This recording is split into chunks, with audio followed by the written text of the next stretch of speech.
皆さん、おはようございます。こんにちは。こんばんは。カンナズスロージャパニーズへようこそ。私の名前はカンナです。私は日本で生まれて日本で育ちました。21歳からアメリカに3年住みました。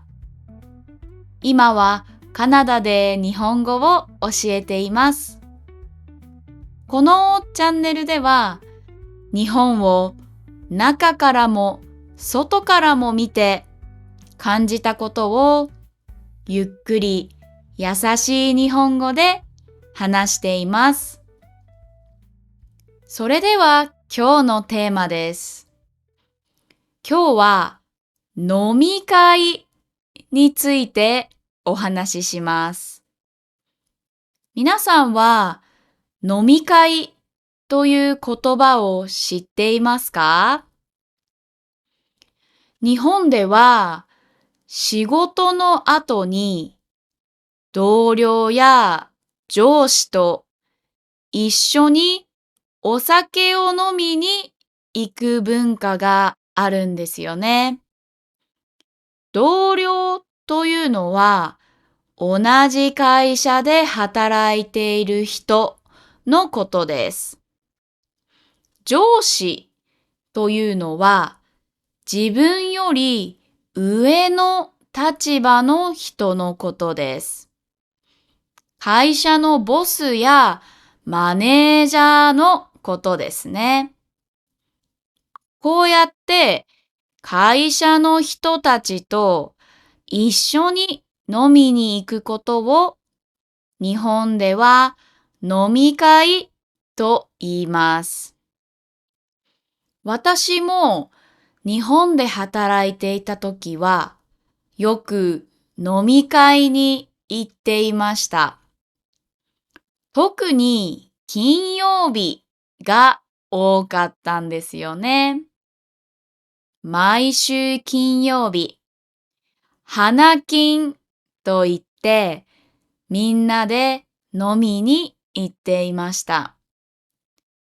花金というのは花の金曜日という意味なんです。仕事が終わってやっと自由な時間になる日なんですよね。その日はみんな少しリラックスしています。会社の人と一緒に居酒屋に行ってお酒を飲んでご飯を食べながらいろいろな話をします。仕事の話をすることもあるし、プライベートの話をすることもあります。時々上司も一緒なので、少し緊張することもありました。でも普段仕事中に話さないようなことを話せるチャンスでもあるんですよね。そして飲み会の後に二次会に行くこともあります。二次会というのは最初の飲み会の後にもう一度どこかに行くことです。私の場合はよくカラオケに行っていました。カラオケは日本でとても人気のある遊びで、みんなで歌を歌う場所です。私はよく同期とカラオケに行っていました。同期というのは同じタイミングで会社に入った人たちのことを言います。みんなで歌ってとても楽しかったです。でも帰る時間はどんどん遅くなってしまいます。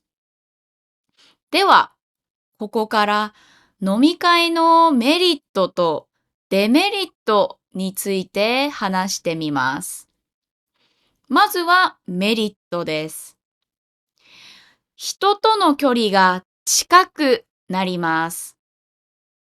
そのおかげで普段の仕事がしやすくなることもあります。例えば、仕事で相談したいとき、話しかけやすくなったりします。リラックスしていろいろな話ができるんですよね。人間関係が良くなることが多いです。それから、会社が主催する飲み会では、無料でご飯が食べられることもあります。これは正直、ちょっと嬉しいポイントですね。次に、デメリットです。飲み会は断りにくいことがあります。行きたくなくても、行かなければいけないと感じる人もいるんですよね。生活のリズムが崩れることもあります。帰る時間が遅くなって、次の日が大変になることもあります。お酒を飲みすぎてしまうこともあります。そして時々終電を逃してしまうこともあります。終電というのは、その日の最後の電車のことです。その時はタクシーで帰ります。でも日本のタクシーはとても高いんですよね。お金を使いすぎてしまうこともあります。正直に言うと、私も少し大変だなぁと感じることがありました。でも、楽しい思い出もたくさんあります。今は飲み会に行かない人も少しずつ増えてきています。自分の時間を大切にする人が増えてきています。私は今、カナダに住んでいます。